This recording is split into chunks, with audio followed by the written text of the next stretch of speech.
Hello दोस्तों, स्वागत है आप सभी का आपके अपने यूट्यूब चैनल एजुकेटेड भारत में। दोस्तों हम तैयारी कर रहे हैं एनटीपीसी सीबीटी 2 और ग्रुप डी की। तो इससे रिलेटेड जो मोस्ट इंपॉर्टेंट एमसीक्यूज है आज की वीडियो में देखने वाले हैं, तो प्लीज़ वीडियो को एंड तक ज़रूर देखिएगा। वीडियो पसंद आए तो लाइक ज़रूर कीजिएगा, इसे ज़्यादा से ज़्यादा शेयर कीजिएगा। और दोस्तों अगर अभी तक चैनल को सब्सक्राइब नहीं किया है तो प्लीज़ चैनल को सब्सक्राइब जरूर कर लीजिए और बेल आइकन जरूर प्रेस करिए ताकि आगे भी आपको ऐसे ही इंपॉर्टेंट वीडियोज़ मिलते रहें। इस वीडियो का PDF आपको हमारे टेलीग्राम चैनल पर मिल जाएगा, लिंक डिस्क्रिप्शन में दिया हुआ है, वहां से फटाफट टेलीग्राम चैनल को जरूर ज्वाइन कर लीजिए। चलिए स्टार्ट करते हैं। फर्स्ट क्वेश्चन है, बीएमडी परीक्षण किया जाता है पहचान करने के लिए।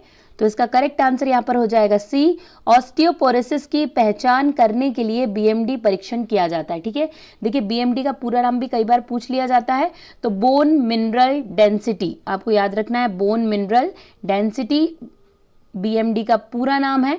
ठीक है, आपको याद रखना है डेंसिटी। ठीक है, बोन मिनरल डेंसिटी। देखिए बोन की मजबूती की जांच के लिए ये बीएमडी टेस्ट कराया जाता है।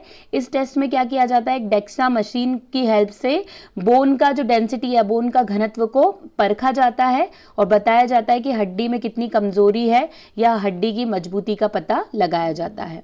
नेक्स्ट, निम्न में से कौन सा स्कर्वी रोग के इलाज में उपयोगी है। तो करेक्ट आंसर यहां पर हो जाएगा सी, आंवला। ठीक है, स्कर्वी रोग देखिए किसकी कमी से होता है, तो विटामिन सी की कमी से। विटामिन सी का केमिकल नेम क्या है, तो एस्कोर्बिक एसिड। ठीक है, आपको याद रखना है एस्कोर्बिक एसिड नाम है विटामिन सी का केमिकल। कई बार एग्जाम में पूछा गया है और पूछा भी जा सकता है आगे। देखिए विटामिन सी की कमी से क्या हो जाता है, स्कर्वी रोग हो जाता है। स्कर्वी रोग में देखिए क्या होता है, ये जो विटामिन है ये मानव में कोलेजन का निर्माण करने में इंपॉर्टेंट रोल प्ले करता है। अगर इस रोग की मात्रा बढ़ जाती है तो मसूड़े सूज जाते हैं, दांत गिरने लगते हैं, मतलब मुख से रिलेटेड रोग हो जाता है। ठीक है, आपको याद रखना है। और इसके लिए क्या, देखिए विटामिन सी का सबसे अच्छा सोर्स होता है रसीले फल, और इसमें भी जो आंवला है वो सबसे अच्छा सोर्स है स्कर्वी रोग ठीक करने के लिए, या फिर विटामिन सी के लिए सबसे अच्छा सोर्स है आंवला। नेक्स्ट, भारतीय स्टेट बैंक की स्थापना कब हुई थी। तो यहां पर करेक्ट आंसर का हो जाएगा डी, 1 जुलाई 1955। देखिए कई बार एग्जाम में पूछा गया है तो आपको याद रखना है 1 जुलाई 1955 को भारतीय स्टेट बैंक या state bank of India SBI की स्थापना हुई है। भारत के किस राज्य में सबसे ज्यादा नदियां हैं। तो यहां पर करेक्ट आंसर देखिए यहां पर मध्य प्रदेश होना चाहिए। ठीक है, बी करेक्ट आंसर हो जाएगा मध्य प्रदेश। ठीक है, मध्य प्रदेश में सबसे ज्यादा नदियां हैं और मध्य प्रदेश को नदियों का मायका कहा जाता है। क्यों कहा जाता है, क्योंकि सबसे ज्यादा नदियों की शुरुआत, मतलब नदियों का जो स्टार्टिंग पॉइंट है वो सबसे ज्यादा कहां पर है, मध्य प्रदेश में ही है, इसीलिए इसे नदियों का मायका भी कहा जाता है। तो करेक्ट आंसर क्या हो जाएगा, मध्य प्रदेश। नेक्स्ट, महाराष्ट्र राज्य की स्थापना कब हुई थी। ऐसे क्वेश्चन बहुत पूछे जाते हैं। करेक्ट आंसर यहाँ पर क्या हो जाएगा, तो इसका करेक्ट आंसर यहाँ पर हो जाएगा ए, 1 मई 1960 को। ठीक है, आपको याद रखना कब हुई है, तो 1 मई 1960 को स्थापना हुई है महाराष्ट्र राज्य की।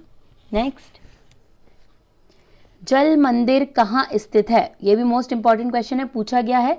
सही आंसर इसका क्या हो जाएगा, तो ए, पावापुरी में। ठीक है, आपको याद रखना है पावापुरी में जल मंदिर स्थित है जो जैन धर्म से संबंधित है। ठीक है, ये भी याद रखना है क्योंकि कई बार पूछ लिया जाता है कि कौन से धर्म का है, तो जैन धर्म से संबंधित है। रासलीला कहाँ का प्रसिद्ध नाटक है, ये भी मोस्ट इंपॉर्टेंट है। तो इसका करेक्ट आंसर क्या हो जाएगा, इसका करेक्ट आंसर हो जाएगा ए, उत्तर प्रदेश। ठीक है, रासलीला उत्तर प्रदेश का प्रसिद्ध नाटक है। अकबर का मकबरा कहाँ स्थित है। ठीक है, अकबर का मकबरा कहाँ स्थित है, ये क्वेश्चन तो बहुत पूछा जाता है। करेक्ट आंसर हो जाएगा बी, सिकंदरा में। देखिए सिकंदरा कहाँ पर, आगरा यूपी में। ठीक है, स्थित है क्या, अकबर का मकबरा। ये भी मोस्ट इंपॉर्टेंट है, पूछा जाता है। दलाल स्ट्रीट कहाँ स्थित है, most important question. Correct answer क्या हो जाएगा, ए, मुंबई में। ठीक है, दलाल स्ट्रीट कहाँ है, तो देखिए जो BSE है मतलब Bombay stock exchange, Bombay stock exchange का नाम आपने सुना होगा, इसी को दलाल स्ट्रीट के नाम से जाना जाता है।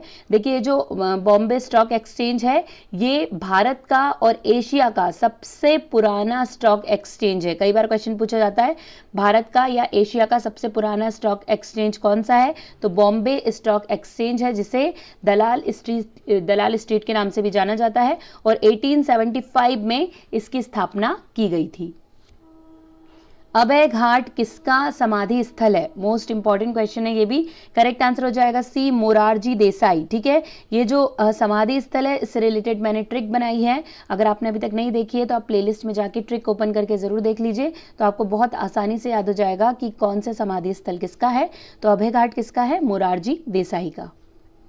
वैक्सीन की खोज किसने की थी? करेक्ट आंसर यहाँ पर क्या हो जाएगा? ए, एडवर्ड जेनर के द्वारा। ठीक है, वैक्सीन की खोज सबसे पहले किसने की है?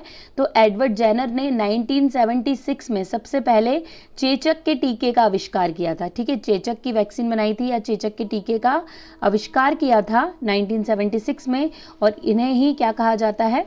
फादर ऑफ इम्यूनोलॉजी भी इन्हें कहा जाता है, और वैक्सीन की खोज इनके द्वारा की गई है। डायनामाइट की खोज किसने की थी? करेक्ट आंसर हो जाएगा यहाँ पर सी, अल्फ्रेड नोबेल के द्वारा डायनामाइट की खोज की गई है। ठीक है, किसके द्वारा? अल्फ्रेड नोबेल के द्वारा डायनामाइट की खोज की गई है।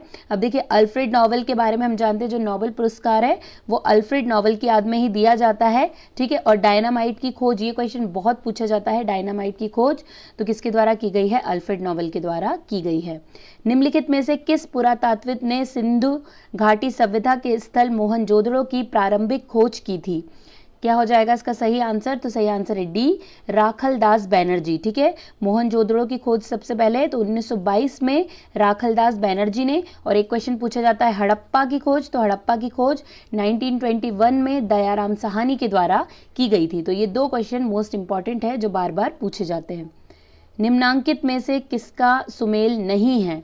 तो यहाँ पर इसका करेक्ट आंसर हो जाएगा सी, कालीबंगा। हरियाणा में नहीं है, कालीबंगा स्थित है राजस्थान में। ठीक है, कालीबंगा का मतलब काले रंग की चूड़ियां भी होता है, और ये कहाँ पर स्थित है? राजस्थान में। कौन सी नदी के किनारे? तो ये घग्गर नदी के किनारे। ठीक है, घग्गर नदी के किनारे, ये भी पूछा जाता है, इसलिए आपको ये याद रखना है। निम्नलिखित में से किस मध्य पाषाणिक स्थल से पशुपालन के साक्ष्य उपलब्ध हुए हैं? तो करेक्ट आंसर यहाँ पर होगा बी, सराय नाहर राय से जो पशुपालन के साक्ष्य हैं वो मिले थे। एयर कंडीशनर एसी की खोज किसने की थी? तो करेक्ट आंसर यहाँ पर इसका हो जाएगा बी, विलिस कैरियर के द्वारा। ठीक है, 1902 में विलिस हैवलैंड कैरियर के द्वारा एसी की, एयर कंडीशनर की खोज की गई है, यह आविष्कार किया गया है। हड़प्पा सभ्यता किस काल से संबंधित है? तो करेक्ट आंसर क्या हो जाएगा? ए, कांस्य युग। ठीक है, कांस्य युग भी कहा जाता है हड़प्पा सभ्यता को, अलग अलग नाम से जानी जाती है हड़प्पा सभ्यता, उन्हीं में से एक कांस्य युग भी है, और ये क्वेश्चन मोस्ट इंपॉर्टेंट है, एग्जाम में बार बार पूछा जाता है। लोथल नामक स्थान पर निम्नांकित सभ्यताओं में से किसका जहाजी बालाघाट था? तो करेक्ट आंसर क्या हो जाएगा यहाँ पर? तो इसका करेक्ट आंसर है सी, सिंधु घाटी का। ठीक है, याद रखना है किसका था? तो सिंधु घाटी का। सियाचिन हिमनद कहाँ स्थित है? लोकेशन बतानी है। करेक्ट आंसर क्या हो जाएगा इसका? सी, गिलगित के उत्तर में स्थित है सियाचिन हिमनद या सियाचिन ग्लेशियर। पत्तियों का हरा रंग किसकी उपस्थिति के कारण होता है? Most important question. Correct answer हो जाएगा बी, क्लोरोफिल। ठीक है, पत्तियों में प्रेजेंट एक पिगमेंट होता है क्लोरोफिल, जिसकी प्रेजेंट के कारण पत्तियों का रंग ग्रीन कलर का होता है।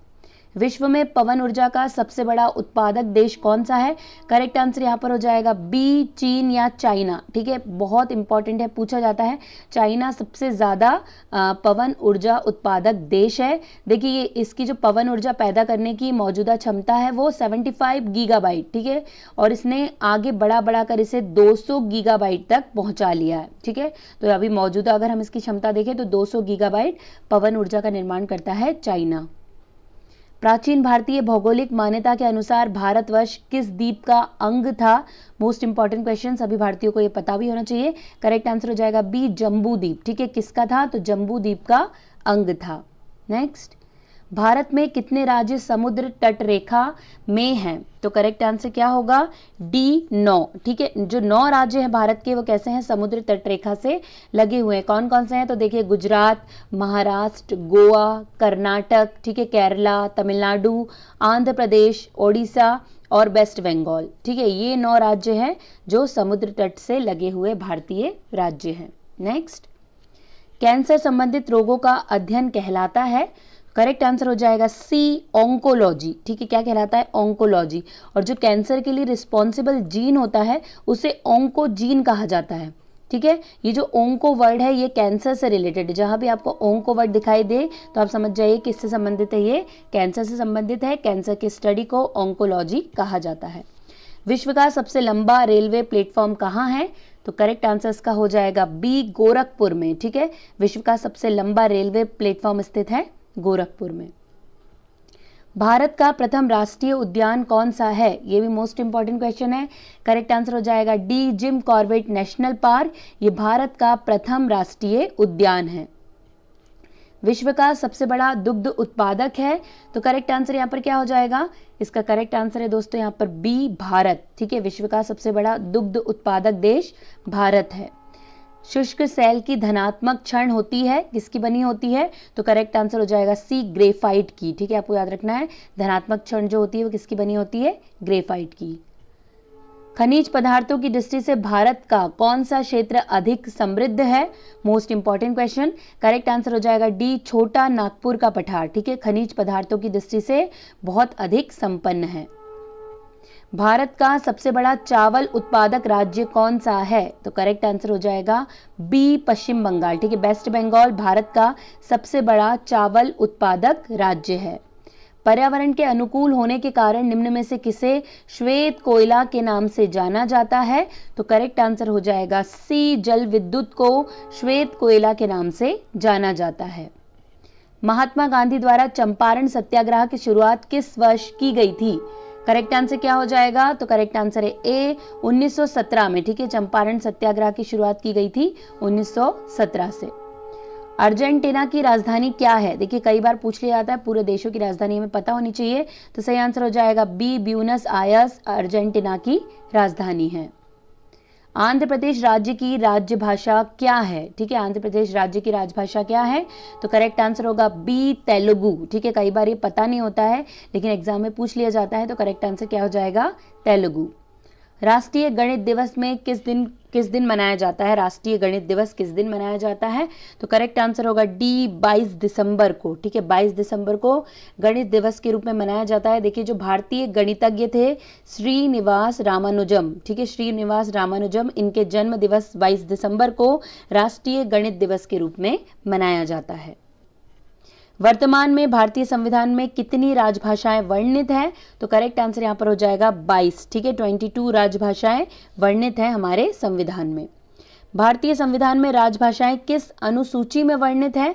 यह भी मोस्ट इंपॉर्टेंट क्वेश्चन है। करेक्ट आंसर हो जाएगा सी, अनुसूची 8 में राजभाषाओं के बारे में वर्णन किया गया है कि 22 राजभाषाएं बताई गई हैं।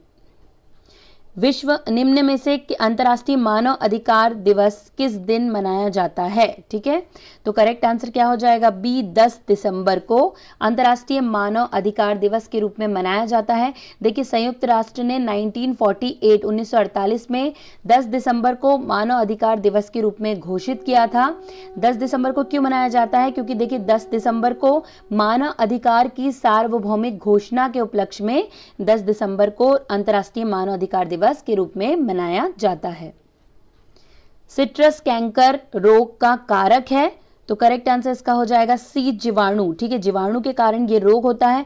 किसमें होता है? सिट्रस में होता है, यानी कि नींबू में होने वाला ये एक रोग है। ठीक है, सिट्रस कैंकर कौन से जीवाणु से होता है? तो जैंथोमोनास, आपको याद रखना है, जैंथोमोनास सिट्री के द्वारा ये रोग होता है। इसमें जो नींबू का जो पेड़ होता है उसकी पत्तियां, उसके फल समय से पहले ही झड़ जाते हैं। तो नींबू में होने वाला एक रोग है सिट्रस कैंकर, जिसके लिए जीवाणु रिस्पॉन्सिबल है जैंथोमोनास सिट्री। अब बारी है लास्ट क्वेश्चन की। निम्न में से कौन सी प्लांटेशन क्रॉप है? ठीक है, तो करेक्ट आंसर यहाँ पर इसका क्या हो जाएगा? बी, चाय। चाय जो है ये प्लांटेशन क्रॉप है। प्लांटेशन क्रॉप क्या होती है? देखिए बड़े बड़े बागानों के रूप में की जाने वाली कृषि, जिसमें एक बार में ही वृक्षों को बागान के रूप में लगा दिया जाता है और कुछ समय पश्चात से कई वर्षों तक यहाँ पर उत्पादन प्राप्त होता रहता है। इसे ही हम प्लांटेशन क्रॉप कहते हैं और चाय एक प्लांटेशन क्रॉप का ही उदाहरण है। यहीं पे दोस्तों हमारे सारे क्वेश्चन कंप्लीट हो गए हैं। वीडियो पसंद आया होगा तो लाइक जरूर कीजिएगा, इसे ज्यादा से ज्यादा शेयर कीजिएगा, चैनल को सब्सक्राइब करना बिल्कुल भी मत भूलिएगा। आज के लिए बस इतना ही। अब आपसे मुलाकात होगी एक नए वीडियो के साथ। तब तक के लिए पढ़ते रहिए, आगे बढ़ते रहिए। जय हिंद, जय भारत।